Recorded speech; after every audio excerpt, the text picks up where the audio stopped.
Bonjour à tous. Jonathan Fuma du service juridique de la CAPEM. Donc, aujourd'hui, nous allons vous présenter, enfin, je vais vous présenter un webinaire portant sur les statuts du conjoint d'entrepreneur qui sont possibles. Donc, ça sera le collaborateur, le salarié ou l'associé. Donc, au niveau de cette présentation, voici comment se propose le sommaire. Donc, tout d'abord, il y aura une petite diapo très rapide sur les trois statuts possibles. Donc, comme ça, on va voir directement les différences entre les trois rapidement. Ensuite, je vous présenterai le conjoint collaborateur, après le conjoint associé, ensuite le conjoint salarié, et également une petite ouverture sur une possibilité aussi du statut de co-gérant ou directeur général suivant la forme sociétaire, qui peut être assez intéressant. On verra ensemble pourquoi. Alors, comme vous pouvez le voir, il existe trois statuts possibles qui sont vraiment différents l'un des autres parce qu'on n'y accède pas de la même manière. En tant que conjoint collaborateur, effectivement, comme le Code de commerce le précise, il faut une participation régulière dans la société ou l'entreprise et ne pas avoir de rémunération dans cette structure-là. On peut en avoir ailleurs, mais on verra ça après. Ou alors, vous avez la possibilité d'être conjoint salarié. Dans ce cas-là, c'est un contrat de travail qu'il faut mettre en place et vous serez rémunéré. Enfin, vous avez aussi la possibilité d'intégrer en tant qu'associé la structure de votre conjoint, mais pour cela, il faut détenir des parts dans la société et vous aurez une participation active au niveau de la prise de décision dans les assemblées. Donc, comme vous pouvez voir, vraiment, c'est assez différent les uns des autres. On ne peut pas vraiment accéder de la même manière.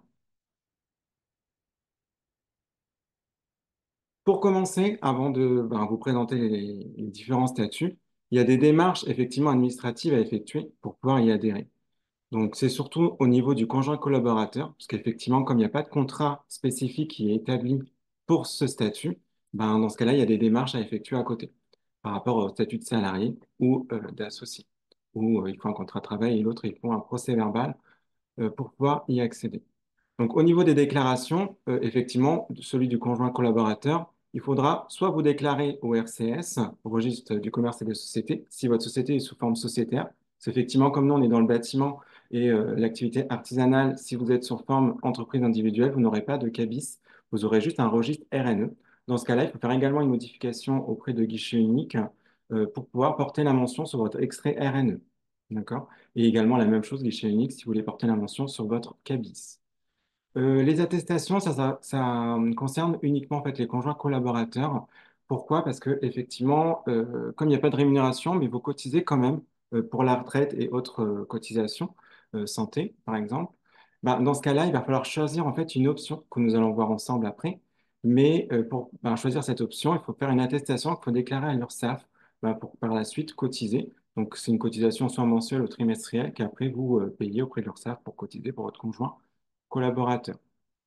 Ensuite, au niveau des modifications, c'est assez intéressant. Pourquoi? Parce que rien n'est fixé dans le marbre. Donc, quel que soit le statut que vous choisissez, vous pouvez par la suite y renoncer et choisir un autre statut. Donc, ça, c'est assez intéressant. C'est assez compliqué pour certains statuts, comme en tant qu'associé, il faut vendre les parts ou salarié. On ne peut pas sortir un salarié comme ça. Il y a comme le code du travail à respecter. Mais voilà, vous n'êtes pas fixé dans le marbre en tant que conjoint, il y a des décisions qui peuvent être prises. Mais c'est surtout pour le statut de conjoint collaborateur, nous le verrons après, mais du fait que ce statut maintenant est limité à 5 ans, mais vous pouvez très bien partir avant les 5 ans si la société elle a des possibilités de rémunérer et de changer de statut au niveau de la conjointe ou du conjoint. Par contre, je tiens à rappeler effectivement, c'est une obligation légale de déclarer les conjoints pourquoi? Parce qu'au niveau du fisc, au niveau de l'URSSAF, si ils font un contrôle au niveau de votre société, ils voient que votre conjoint travaille parce que, je ne sais pas, elle a une signature ou son nom apparaît quelque part dans la société et qu'elle est déclarée nulle part sous l'un de ces trois statuts, dans ce cas-là, ça sera considéré comme du travail dissimulé. Et ce que ils appliquent, le statut qu'ils appliquent en fait quand ils découvrent ça, c'est le statut de salarié, donc celui le plus coûteux sur les trois en termes de cotisation. Et donc, il y a des sanctions pénales et civiles qui sont applicables. Donc, au niveau pénal, ça peut être maximum, suivant la situation, 45 000 euros d'amende et 3 ans d'emprisonnement. Et également, c'est surtout au niveau des sanctions civiles où ça peut coûter cher à la structure parce que il y a des majorations sur les déclarations sur les 5 années qui n'ont pas été déclarées au niveau du conjoint. Et également, vous pouvez perdre certaines exonérations de cotisations de sécurité sociale que la société bénéficie. Donc, il faut faire quand même assez attention et vraiment, il faut déclarer vos conjoints. Et même si la société ne peut pas les rémunérer ou payer ses cotisations, il existe certains statuts comme co-gérant ou directeur général où les cotisations sont beaucoup moins chères, voire inexistantes, mais au moins la personne est déclarée dans la société. On le verra après ensemble, mais il faut quand même déclarer. C'est important euh, par rapport à ça. Alors, donc pour commencer, le statut de conjoint collaborateur. Déjà, ce statut n'est pas possible dans toutes les formes sociétaires. Effectivement, il y a des conditions d'éligibilité.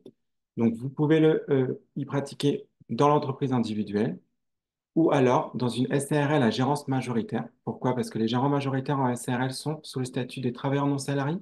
Il n'y a que sous le statut des travailleurs non salariés qu'on peut profiter du statut de conjoint collaborateur ou également en URL ou SARLU, ça dépend de la forme. C'est la même chose que les SARL, c'est juste que c'est associé unique. Et dans ce cas-là, vous pouvez aussi mettre votre conjoint en tant que conjoint collaborateur. Toutes les autres formes de société, vous n'êtes pas TNS, vous ne pouvez pas profiter du statut de conjoint collaborateur, notamment en SAS, parce que vous êtes assimilé salarié. Et également pour les SARL à gérance minoritaire, vous serez considéré comme assimilé salarié, et donc vous ne pouvez pas mettre votre conjoint en tant que conjoint collaborateur. Donc c'est hyper important. Sinon, vous perdez de ce statut, et dès que le statut n'est pas applicable, on applique le statut salarié. Également, ce statut, ben, la nouveauté du fait qu'elle ait été créée pour ça, c'est pour cette protection sociale qui va avec, que nous verrons juste après. Mais effectivement, vous pouvez bénéficier d'une protection sociale, retraite, maternité, un décès, enfin des choses comme ça, qui sont possibles grâce à ce statut, malgré le fait qu'il n'y ait pas de rémunération. Depuis 2022, ce statut, maintenant, il est limité à 5 ans. Effectivement, c'est assez contraignant pour certaines entreprises qui n'ont pas les moyens de changer de statut, de le passer salarié. Mais comme on va voir après, il y a le statut de co-gérant ou directeur général qui sera possible si vraiment vous n'avez pas les moyens pour financer un statut salarié. Mais voilà, donc depuis 2022, ce statut est limité à 5 ans, vous n'avez pas d'autre choix. Vous devez choisir un autre statut qui existe, soit salarié, soit associé ou soit gérant, si vous allez vous arrêtez le statut de conjoint. Et si vous ne faites aucune option, aucun choix au bout de 5 ans, l'URSSAF vous change automatiquement en tant que salarié. Donc, ça veut dire qu'il y aura une cotisation qui va avec et la rémunération. Donc ça, il faut bien prévoir, bien se mettre un petit post-it si vraiment vous n'êtes pas très loin pour voir si la société aurait les fonds nécessaires après pour financer une rémunération et des cotisations peut-être plus élevées pour le conjoint. Donc tout ça, ça s'anticipe et donc il faut quand même le prévoir. Mais c'est pour ça qu'ils ont mis 5 ans parce que normalement, pour eux, au bout de 5 ans, la société est censée avoir fait assez de chiffres, être assez développée pour pouvoir commencer à rémunérer son conjoint. Au niveau de la fin du statut, donc c'est soit sur demande, effectivement, comme je vous ai dit, on peut stopper avant les 5 ans, ou soit automatiquement, selon certains événements qu'on verra juste après, c'est la limitation à 5 ans, mais il y a d'autres cas aussi qui s'appliquent, qui mettent fin automatiquement au statut, comme le décès ou le divorce ou des choses comme ça. Donc ce statut est possible donc, pour les personnes soit mariées ou pacsées, et depuis 2022, aux concubins. Avant, ce n'était pas le cas, c'était uniquement marié et pacsé. Ensuite, il est précisé dans le Code de commerce, mais nous le verrons encore après, sur cette définition, qu'il faut contribuer régulièrement à l'activité de la structure. Également, que le conjoint collaborateur ne doit pas percevoir de rémunération, mais en contrepartie bénéficie quand même d'une protection sociale. Et enfin, ça c'est assez intéressant, c'est que les cotisations sociales du conjoint, une partie des cotisations, sont déductibles du revenu imposable du foyer fiscal, comme celle du chef d'entreprise. Voilà. Donc ça c'est assez intéressant parce que ça vient réduire quand même votre impôt sur le revenu. Donc, malgré le fait que l'entreprise paye certaines cotisations. Ici, vous voyez un petit peu les protections sociales qui sont offertes par ce statut, et qui sont quand même assez vastes. En vrai, vous avez pratiquement les mêmes protections que votre conjoint gérant en tant que TNS, travailleur non salarié, dans la structure. Donc, c'est vraiment très, très bien, surtout que la formation maintenant y est incluse. Donc, vous avez le droit à la formation depuis le 2022 au CPF, mais aussi toutes les autres formes de formation, formation professionnelle, pour améliorer vos compétences ou trouver d'autres compétences si par la suite vous voulez vous réorienter dans autre chose, ou également la validation de vos acquis d'expérience. Donc ça, c'est très intéressant pour vous. Malgré le fait que vous n'êtes pas rémunéré, vous avez la possibilité de faire autre chose par la suite. Et surtout, il faut penser que l'avenir, on ne le connaît pas. il peut se passer des choses dans le couple, hein, au sein du couple, qui, euh, qui pourraient ben, vous retrouver à l'extérieur de l'entreprise. Donc voilà, donc c'est hyper important ben, de savoir que vous pouvez faire autre chose par la suite si vraiment ben, ce statut, vous ne pouvez plus l'appliquer dans votre société. Également, bah, vous avez le droit à la retraite, hein. Vous validez vos 4 trimestres par an. Donc ça, c'est aussi très bien, très intéressant parce que bah, vous aurez une retraite. Bon, elle ne serait peut-être pas très importante parce qu'on va voir après les options. Les cotisations sont vraiment assez faibles en termes de cotisations possibles sous ce statut. Donc voilà, c'est pour ça qu'il est limité aussi parce que si vous faites ça pendant 25 ans, votre retraite, elle va pas être énorme. Alors qu'à côté, si vous avez un emploi en tant que salarié ou co-gérant, ben, vous pouvez peut-être aussi augmenter votre retraite par la suite. Voilà, parce qu'on ne sait jamais à la retraite, si vous êtes séparé ou des choses comme ça, au moins vous aurez cotisé de manière un peu plus convenable.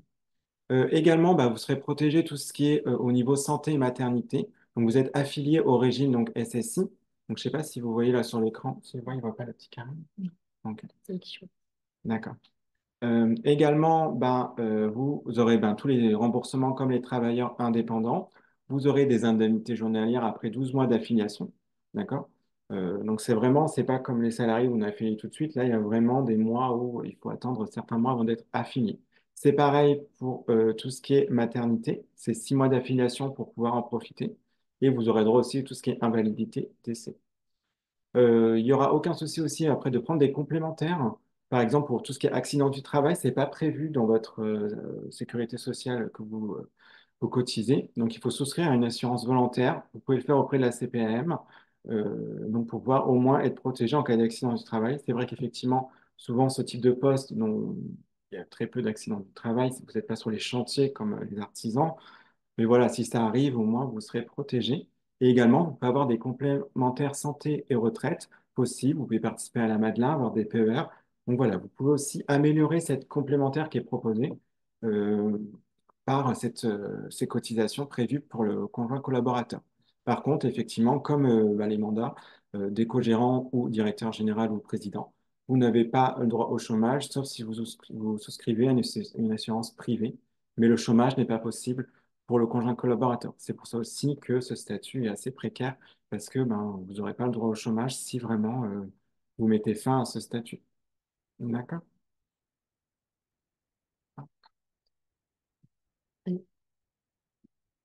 Ici, vous voyez un petit peu les options possibles en fait qui sont ouvertes pour les cotisations sociales du conjoint collaborateur. Donc, il existe 5 options. Donc, c'est la première option qui est la plus choisie, hein, effectivement. C'est celle qui est appliquée d'office. Mais il y a d'autres possibilités d'options qui peuvent être plus avantageuses suivant la rémunération de votre conjoint en tant que ben, gérant de la structure. Puisque, comme vous pouvez voir avec l'option 3, 50%, vous prenez 50% de son revenu avec ou sans partage, hein, on va voir juste après ce que c'est, mais vous prenez 50% de son revenu ou c'est ça qui va être la base de votre cotisation pour votre retraite et maladie et tout ça. Donc, s'il a une grosse rémunération, bah après, s'il a une grosse rémunération, il devrait peut-être aussi vous rémunérer, enfin, en tant que salarié. Mais et voilà, donc il y a ces options-là, mais effectivement, l'option la plus choisie est l'option 1, donc qui est celle du un tiers du plafond de la sécurité sociale.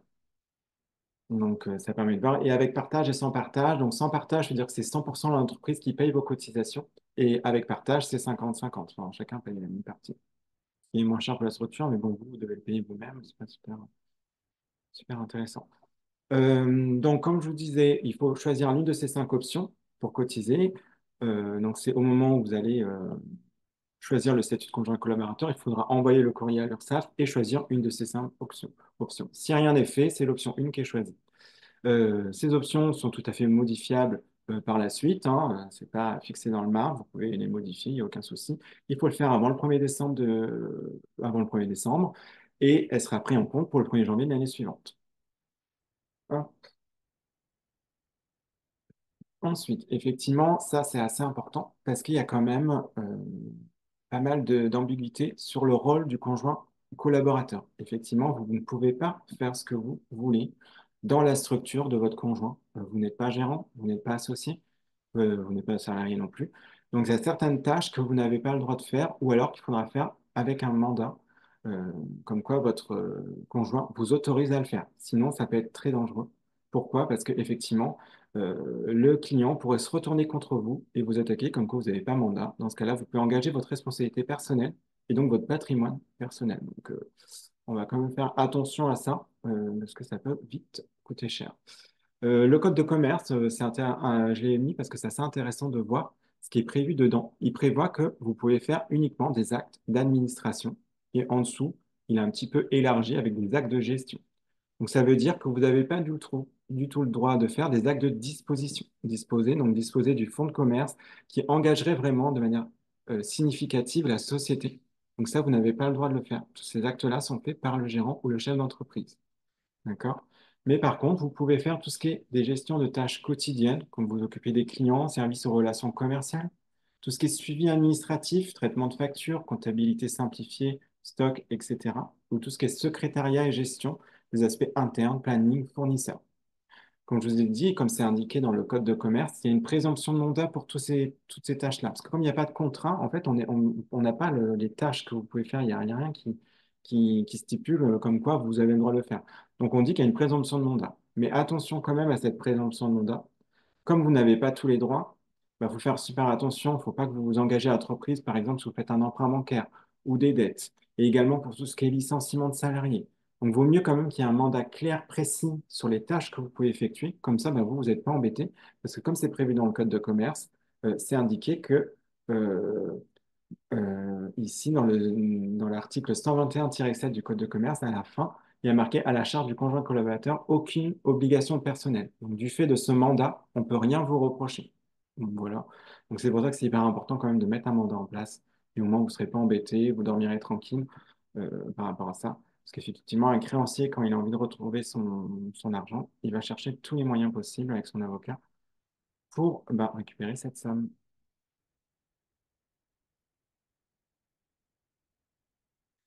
Ensuite, ça, c'était important aussi de le souligner, de le voir ensemble. Parce que souvent, les gens veulent savoir si on peut cumuler avec un emploi salarié à côté. Donc, le Code de commerce prévoit une activité régulière, sans rémunération. Qu'est-ce qu'une activité régulière pour le Code de commerce? C'est prévu à l'article juste après. Il prévoit qu'il faut que l'activité salariée ne soit pas supérieure à une durée au moins égale à la moitié de la durée légale du travail. Donc, ça veut dire que si vous dépassez 50% dans un emploi extérieur à côté, dans ce cas-là, vous ne pouvez pas dire que vous faites une activité régulière en tant que conjoint collaborateur dans la société de votre conjoint. Cependant, il y a quand même une présomption qui est prévue. Donc, c'est assez intéressant dans le sens où si vous pouvez prouver que vous faites une activité hebdomadaire significative dans la société, dans la structure, dans ce cas-là, peut-être que vous aurez la possibilité de continuer à être conjoint collaborateur tout en montrant que chaque semaine, vous participez de manière au moins significative dans cette structure. D'accord? Mais quand même, faites assez attention à ça. Il faut quand même mieux respecter ce que la loi prévoit. Pourquoi? Parce que si l'URSSAF considère que effectivement il n'y a pas une activité régulière, que finalement vous faites que 2 3 heures dans la société et qu'à côté vous avez un contrat salarié, on va dire à temps plein ou à 90 heures, pour eux ce ne sera pas considéré comme une activité régulière. Ce qui va se passer, c'est qu'ils vont vous interdire ou changer le statut de conjoint collaborateur et ils vont vous transformer en conjoint salarié. Et dans ce cas-là, c'est les cotisations salariés qu'il faudra payer et réguler auprès de l'URSSAF. Donc c'est ça, il faut faire quand même assez attention. C'est vrai qu'on n'y pense pas, mais on se dit, voilà, on a une possibilité d'être salarié à côté.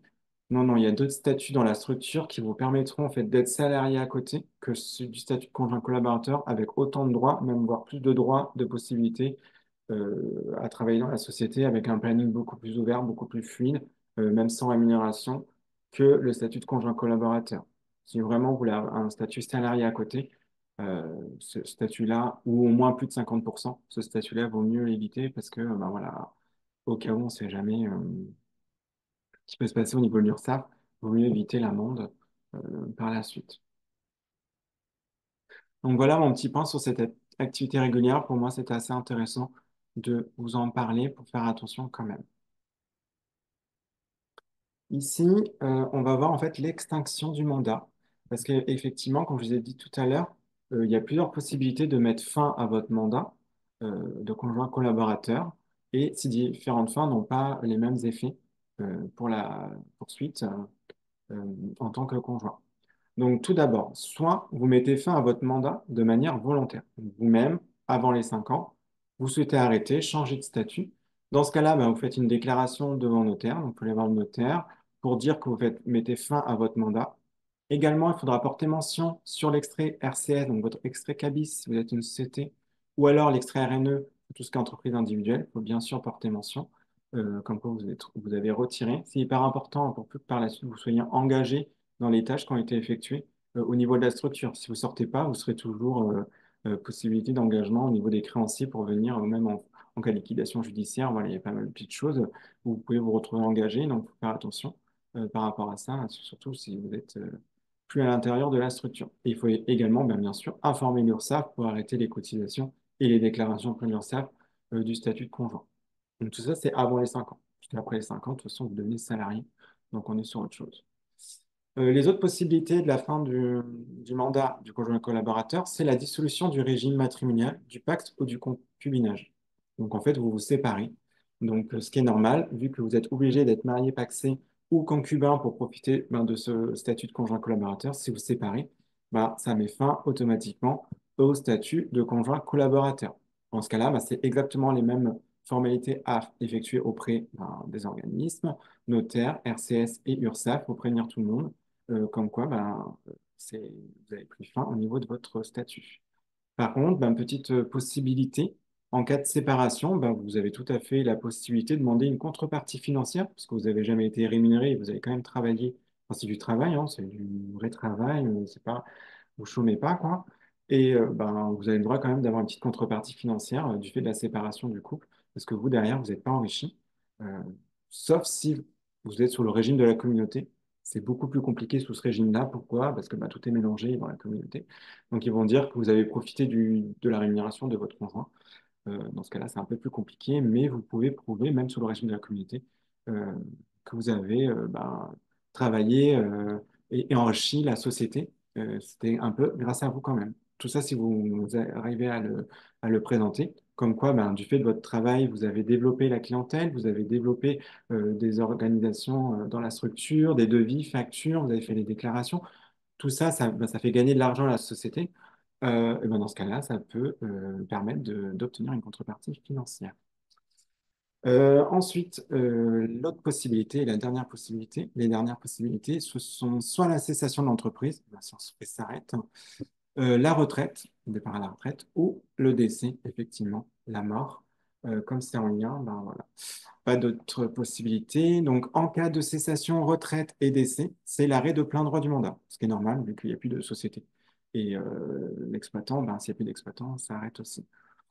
En cas de décès, le conjoint collaborateur peut bénéficier d'une compensation financière. C'est un petit peu comme le divorce. S'il décède, vous avez le droit aussi, en présentant les mêmes arguments, de profiter d'une petite compensation financière. Parce que vous allez retrouver sans rémunération, pas de chômage, avec des cotisations vraiment minimum si vous partez à la retraite. Enfin, vous aurez pratiquement rien sur ce statut. C'est pour ça, ce statut, il ne faut pas le garder très longtemps non plus. Mais voilà, en cas de décès, il faut quand même que vous ayez quelque chose, quoi, parce que vous avez une famille à nourrir. Donc voilà, quoi. Donc, vous avez le droit de demander aussi une petite compensation financière. Ensuite, il y a également la possibilité uniquement si vous êtes en société. Quand vous êtes en entreprise individuelle, c'est une personne physique. Si l'entrepreneur meurt, il n'y a plus d'entreprise, hein. Il n'y a pas de statut, il n'y a pas de part sociale, d'action. Enfin, s'il meurt, c'est fini. En société, c'est différent. Comme c'est une personne morale avec des parts sociales, des actions, dans ce cas-là, effectivement, à son décès, ces actions ou parts sociales vont être transmises aux héritiers ou au conjoint si vous êtes marié sous le régime de communauté à 50% des actions. Et vous pouvez continuer à collaborer avec la société en tant que soit salarié ou associé de la structure, ou si vous devenez associé et que vos enfants, les héritiers, vous nomment co-gérante ou gérante, puisqu'il sera mort de co-gérant. Voilà. Mais vous pouvez continuer la structure en cas de décès si vous êtes en société uniquement. Donc là, nous venons de voir le statut de conjoint collaborateur. Nous allons passer au statut de conjoint associé. Donc ce statut, il est très intéressant aussi. Pourquoi? Parce que déjà, il vous donne une petite valeur ajoutée. C'est quand même vous, vous avez la valeur de la structure, vous avez le titre d'associé. Donc vraiment, vous prenez la participation dans le capital de la structure. Et dans ce cas-là, vous avez beaucoup plus de pouvoir décisionnel au niveau du droit de vote des assemblées. Donc, vous prenez vraiment des décisions importantes. Toutes les décisions de la structure, bah, vous y participez. Par contre, bah, voilà, l'inconvénient, c'est pas vraiment un inconvénient, mais bah, il faut participer au capital, c'est-à-dire qu'il faut payer pour pouvoir rentrer dans la structure. Si vous rentrez au tout début, bah, le montant sera beaucoup moindre si au moment de la constitution de la structure, parce que bah, voilà, la valeur de la société n'est pas encore élevée. Dans ce cas-là, bah, vous apportez, bah, si vous venez à 20%, 10%, vous n'êtes pas obligé d'être sur un pourcentage hyper élevé. Vous n'êtes pas obligé d'être à 80% ou 50%. Vraiment, si vous avez déjà au moins 20%, voilà, ça vous donne déjà des droits supplémentaires dans la structure. Mais il faut payer pour rentrer dans la structure. Et si par la suite vous rentrez en cours de route, bah, ça dépendra de la valeur de la société. Mais effectivement, si elle a pris beaucoup de valeur, bah, il faudra sortir beaucoup d'argent pour pouvoir récupérer une part du capital, mais ça vous donne quand même des droits, donc de vote aux assemblées générales, et vous pouvez être en codécision avec le gérant, prendre des décisions ensemble. Voilà, au niveau des délais, des dates, enfin du planning, ben, votre planning est assez libre. C'est pas aussi réglementé que le conjoint collaborateur. Par contre, ça vous crée quand même une responsabilité. Si vous apportez du capital, bah, vous engagez votre responsabilité au sein de la structure, mais ça dépend là aussi de la forme sociétaire. Si vous êtes sur une forme à responsabilité limitée, votre engagement sera uniquement sur l'apport du capital, c'est-à-dire la seule chose que vous pouvez perdre, c'est le capital que vous avez apporté au départ. Et là, vous aurez de la rémunération, on appelle ça des dividendes en structure. Donc, vous pouvez bénéficier à la fin de l'année des dividendes suivant le pourcentage de capital que vous avez dans la structure. Donc, ça a un statut assez intéressant. Ça se développe de plus en plus au niveau des conjointes qui accèdent dans le capital de la société. Ça se faisait peut-être moins à l'époque, mais maintenant, effectivement, sur les créateurs, je vois que beaucoup d'associés rentrent avec leurs conjointes euh, à des pourcentages différents, mais elles les font rentrer directement dans le capital.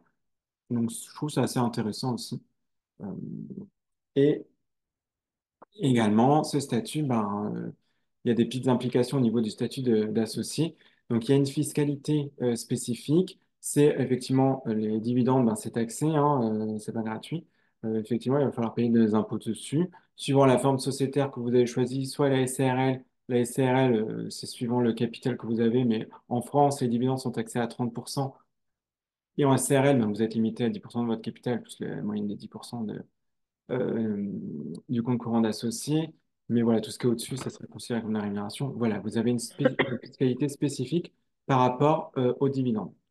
Ce qui est intéressant, surtout pour le statut de conjoint associé, c'est parce que en cas de décès du gérant ou du président, du chef d'entreprise de la société. Pourquoi? Parce qu'en tant qu'associé, vous aurez la possibilité, si votre mari ou femme meurt, de nommer un nouveau gérant, ce que le conjoint collaborateur ne peut pas faire. Il ne peut pas nommer un nouveau gérant s'il décède. Donc, vous serez bloqué si le gérant meurt en tant que conjoint collaborateur. Alors qu'en tant qu'associé, vous allez pouvoir nommer quelqu'un.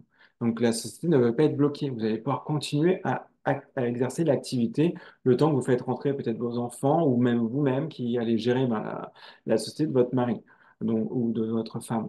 Donc c'est hyper intéressant par rapport à ça. C'est le seul statut où vous allez pouvoir faire ça, nommer quelqu'un, un nouveau gérant. Parce que si vous n'êtes pas associé, vous êtes conjoint collaborateur ou salarié, vous n'avez pas cette possibilité de faire ça, hein, vous n'avez pas le droit de le faire, parce que vous n'êtes pas associé, vous n'êtes pas gérant, donc vous ne pouvez pas nommer un nouveau gérant. Et dans ce cas-là, bah, ça va être bloquant pour vous, plus aucune décision ne sera prise. Ça va être un peu compliqué au niveau des fournisseurs, au niveau des chantiers, au niveau des paiements, parce que plus rien ne pourra être fait, parce que c'est le gérant qui prend ce type de décision et les associés. Et vous ne pouvez pas nommer, dans ce cas-là, il faudra aller voir le tribunal de commerce pour nommer en urgence un gérant, donc ça prend du temps. Votre mari ou femme vient de décéder, vous n'avez pas que ça à faire. Enfin, voilà quoi. Donc c'est quand même bien de prévoir ça en amont, de se dire, bah, mince, s'il décède, comment ça se passe, quoi? Qu'est-ce qu'on va faire? Comment on va être bloqué? Et dans ce cas-là, ben, soit vous devenez associé, ou si vraiment votre mari ne veut pas vous faire entrer dans le capital, ben, vous pouvez nommer co-gérante. Et vous aurez les pouvoirs aussi pour poursuivre l'activité de la structure. En tant qu'associé, ce qui est intéressant aussi, ben, c'est en termes de transmission, s'il y a une séparation aussi, et un décès. En tant qu'associé, ben, vous avez une partie de la valeur de la société qui vous appartient. Donc ce pourcentage capital a une valeur, ça vaut quelque chose. Et dans ce cas-là, bah, vous pouvez le transmettre, soit à vos enfants, soit à d'autres personnes. Vous pouvez vendre aussi pour récupérer de l'argent. transmettre la nue propriété pour profiter de l'avantage fiscal à vos enfants. Donc, vous gardez l'usufruit, eux, ils ont la nue propriété, comme ça, il y a des avantages fiscaux. Mais il faut toujours faire attention au statut, parce qu'effectivement, les statuts peuvent prévoir certaines choses à l'intérieur, comme un droit de préférence. Euh, voilà, il faut vraiment vérifier les statuts, à qui appartiendront les parts, comment on peut transmettre, si on peut les transmettre à n'importe qui ou pas. Voilà, il faut toujours vérifier les statuts. Et également, en cas de séparation, bah, vous pouvez bénéficier de cet argent. Voilà, vous vous séparez, votre mari dit, bah, moi, je veux rester tout seul. Bah, dans ce cas-là, OK, tu vous dites, bah, je pars, mais bah, tu rachètes mes parts. Donc, vous partez avec de l'argent, vous partez avec quelque chose. C'est pas comme conjoint collaborateur, si vous vous séparez, bah, vous n'avez rien du tout, hein. Donc là, au moins, vous partez avec une petite somme d'argent. C'est toujours bien de prévoir ça. Et également, en cas de décès, comme je viens de dire, enfin, non, là, c'est plus pour la transmission. En cas de décès de votre conjoint, vous pouvez, si vous voulez, lui racheter ses parts avec le droit de préférence. Ça veut dire que c'est vous, en priorité, qui pouvez racheter ses parts. Et autre chose, il y a d'autres choses qui existent. On peut parler pendant des heures sur la transmission et séparation. Et également, vous pouvez, ce qui est très intéressant, c'est ce cumul possible. Vous pouvez être associé et gérant, donc président, de la société. Donc, vous pouvez cumuler les deux. Donc, ça, c'est très bien. Hop. Et ensuite, il y a le statut de conjoint salarié. Conjoint salarié, effectivement, en termes de cotisation, c'est le meilleur statut que vous pouvez avoir. Vous êtes un salarié. Donc, clairement, vous cotisez en meilleur taux pour tout, en fait, hein. Donc, vous êtes bien protégé. Donc, pour le conjoint salarié, comme on a vu tout à l'heure, il faut un contrat de travail qui va venir établir effectivement la relation avec le chef d'entreprise sur vos tâches. Donc, ça, c'est hyper important. Vous aurez une rémunération au minimum au SMIC. Donc, ça aussi, ça change par rapport au conjoint collaborateur. Vous aurez une protection sociale complète, donc comme tout salarié avec des congés payés, formation, enfin voilà, quoi. Et enfin, avantages fiscaux permet de bénéficier de réductions générales de cotisations patronales, donc bénéficier de toutes les réductions qui existent pour les salariés. Donc ça aussi, c'est assez intéressant en tant que conjoint salarié. Comme je vous disais tout à l'heure, en cas de décès ou invalidité du gérant, en tant que salarié, ben, vous ne pouvez prendre aucune décision. Donc, il faudra faire appel au tribunal de commerce pour nommer un nouveau gérant. Attention à certaines tâches que vous allez effectuer dans la structure. Vous ne pouvez pas faire toutes les tâches comme un co-gérant, un associé ou un conjoint collaborateur. C'est beaucoup plus restreint, par contre, le salarié, parce qu'il y a un lien de subordination qu'il faudra respecter. Comme la signature bancaire, tout ce qui est acte de disposition, acte d'administration, c'est vraiment beaucoup plus réduit. Il faut faire super attention à ça. Et notamment, pourquoi? Pour le chômage. Parce que s'ils voient que vous avez un lien trop important dans la structure, que vous avez pris des décisions qui normalement étaient censées être prises par le gérant ou en tant que conjoint collaborateur, ils vont vous dire, ben non, non, non, finalement, ben, le chômage, vous n'avez pas le droit parce que les décisions que vous avez prises, pour nous, si vous êtes dirigeant de fait, et dans ce cas-là, comme vous êtes un dirigeant de fait, le chômage, ben, il est sucré. Donc, il faut faire attention à ça. Il faut bien demander en amont aussi, euh, quand vous devenez conjoint salarié, demander si à France Travail, si vous aurez le droit au chômage. Parce que effectivement, si vous payez le chômage et que dans 5 ans, ils disent ben, finalement, non, le lien de subordination n'était pas assez fort pour pouvoir justifier ben, qu'il y avait vraiment un réel lien de subordination, et dans ce cas-là, le chômage tombe, c'est un peu compliqué pour vous. Donc voilà, du fait qu'il y a ce lien femme, mari et que salarié et gérant, faire attention à ça. France Travail, hein, dès qu'il peut, il peut faire sucrer les choses.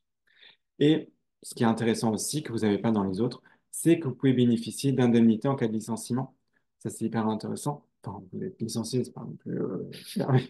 Mais, mais voilà, vous avez des indemnités alors que les autres, bah, vous n'avez rien du tout. Mais si vous vous séparez, vous divorcez, bah, on sera obligé de vous licencier. Vous n'avez pas accepté la démission, quoi. Vous dites, ben non, j'ai des droits, je veux un licenciement. Donc voilà, vous aurez quelque chose quand même derrière si vous êtes salarié. Et vous pouvez être associé salarié, ça c'est possible.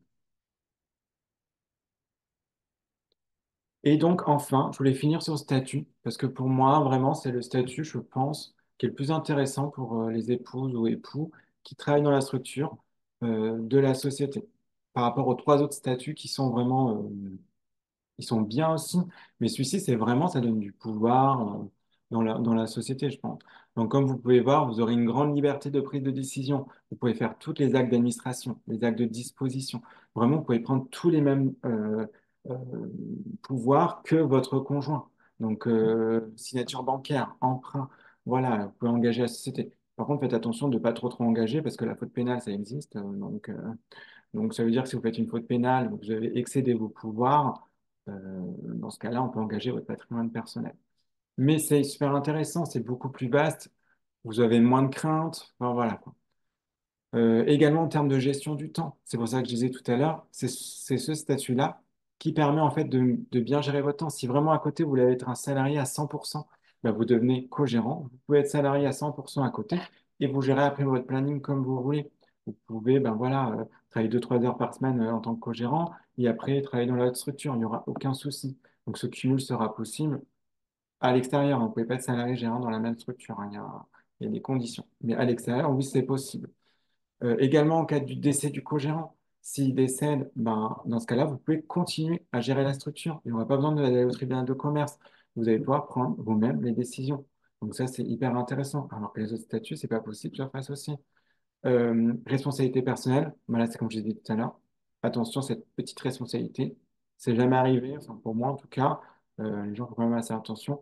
Mais certaines décisions, si elles sont prises pas dans l'intérêt de la société, peuvent vous être reprochées et dans ce cas-là, à engager votre faute pénale. Par contre, il y a une obligation légale, effectivement, comme c'est un gérant, il y a une obligation de mention sur le cabis avec un PV de nomination euh, et vérifier si dans les statuts, il n'y a pas le gérant qui est nommé, sinon il faudra le sortir. Voilà, il y a plusieurs formalités par contre à mettre en place, effectivement en amont, mais quand même, ce statut est vachement protecteur. Et vous pouvez aussi soit vous rémunérer ou non. C'est selon votre convenance. Mais voilà, c'est un peu comme le conjoint, enfin pas comme le conjoint collaborateur, mais vous avez aussi possibilité de ne pas vous rémunérer comme le conjoint collaborateur. Donc c'est aussi intéressant. Et au moins, vous avez beaucoup plus de pouvoir s'il y a un décès. C'est surtout le décès en fait, parce que on a eu quelques cas où il était seul gérant et la personne est décédée. Et après, c'est le bordel, hein. C'est super dur pour prendre des décisions, pour continuer. Et, euh, et voilà, s'il y a des salariés, des choses comme ça, il faut quand même continuer à exercer l'activité. Donc vraiment, le statut, si par la suite, au bout de 5 ans, vous voulez pas être salarié, ben, devenez co-gérant ou directeur général. Par contre, faites attention, parce que si vous voulez avoir quand même cotisé pour la retraite, cotisé pour l'assurance euh, santé, toutes ces choses-là, il faut faire attention, il faut quand même un minimum de rémunération. Parce que, effectivement, en directeur général, c'est-à-dire que vous êtes en SAS, si vous êtes directeur général, pas de rémunération, 0 € de cotisation. C'est-à-dire que vous payez rien, mais derrière, vous ne cotisez rien du tout non plus.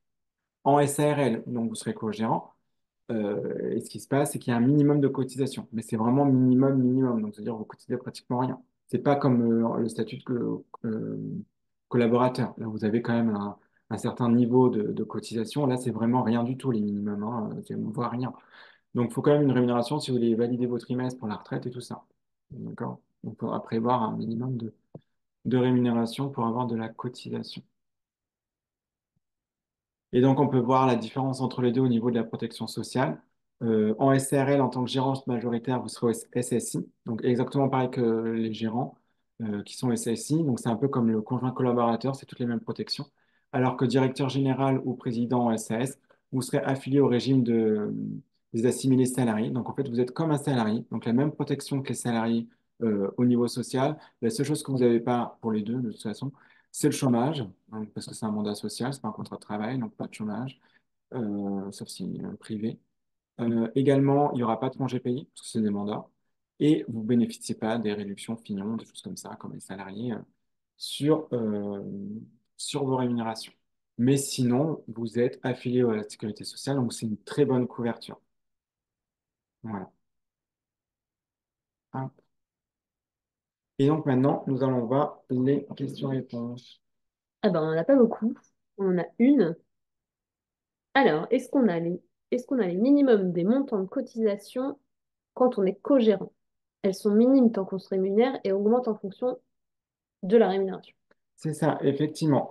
Donc, normalement, le minimum, la première année de création, on est sur ça dépend le prorata, mais on est à peu près sur du 600-700 et ça passe à 1 500 après l'année complète, de ce que je peux voir au niveau des, euh, des bilans que j'ai après l'année de création pour ceux qui ne se rémunèrent pas. Et effectivement, dès lors qu'on se rémunère, elle est à hauteur de environ 45% de votre net. Vous versez 10 000 euros, 4 500 euros seront pour l'URSSAF. Plus vous vous rémunérez en SRL uniquement, hein, pas en SAS, plus vous vous rémunérez, plus les cotisations du travailleur non salarié baissent, jusqu'à tomber à 21%. En cogérance, pardon, est-ce la même fiscalité qu'un TNS? Oui, en tant que co-gérant, vous serez travailleur non salarié tous les deux. Donc sur ça, il y a pas de souci. Pourquoi? Parce qu'en fait, c'est gérant majoritaire.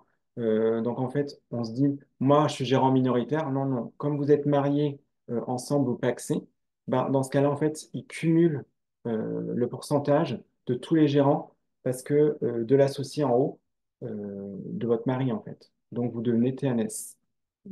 Voilà, comme votre mari. À la différence de la SAS où vous serez assimilé salarié. Aujourd'hui, je suis gérante et mon mari salarié. Comment ça se passe pour le changement de statut en cogérant? Donc, au niveau de votre mari, pour le sortir en tant que salarié, donc effectivement, bah, il faudra rompre son contrat de travail pour pouvoir le nommer co-gérant par la suite pour gérer tous les deux. Mais il faudra vraiment rompre ce contrat de travail. Parce que vous ne pouvez pas le nommer co-gérant et salarié en même temps. Comme il n'y a pas de lien de subordination, ça ne fonctionnera pas. Quelle est la rémunération minimale afin de valider les trimestres? Je crois que c'est dans les 6 500 ou 7 000 euros l'année. Mm. Que vous avez des questions complémentaires. Alors, on vous mettra dans le mail qu'on va vous envoyer cet après-midi, on vous mettra les coordonnées aussi de la CAPEB si vous souhaitez joindre Jonathan pour en savoir plus ou si vous avez d'autres questions particulières. Il ne faudra pas Autre hésiter. question. Est-ce qu'il y a besoin d'être marié au PACSé pour être salarié? Alors non, du tout, vous n'avez pas besoin d'être marié au PACSé pour être salarié de votre structure.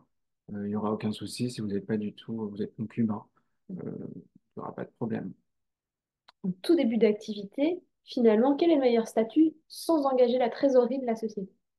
Bah, au tout début, effectivement, je pense que le conjoint collaborateur est très bien parce qu'il offre quand même un statut social assez intéressant et vous pouvez prendre des décisions et il ne coûte pas très cher pour la structure.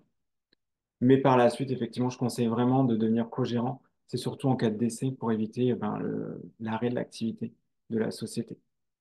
Voilà. Qui coûtera aussi toujours moins cher que le statut de salarié.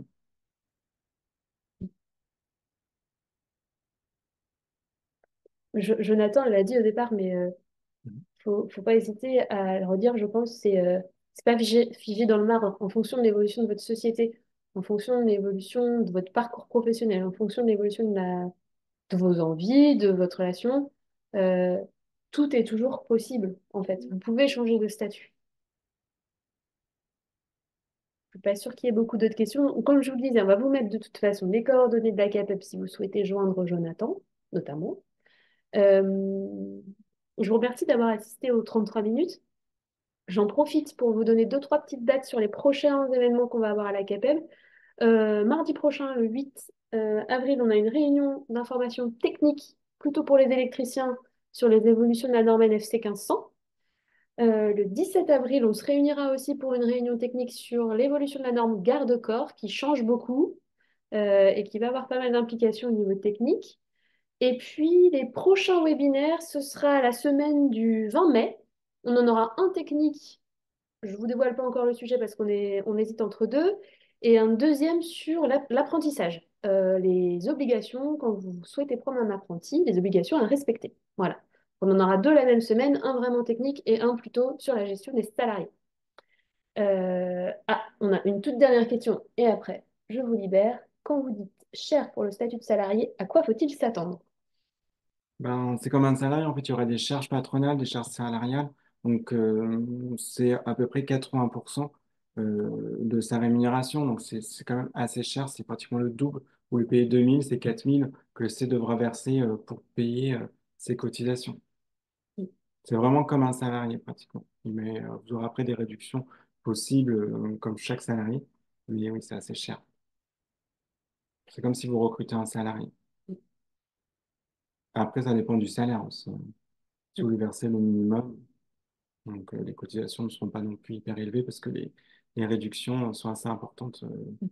plus le salaire est élevé, moins les réductions que l'État octroie sont importantes. Merci. Je vous remercie d'avoir été attentif jusqu'au bout. Je vous souhaite à tous une très bonne fin de journée et je vous dis à bientôt.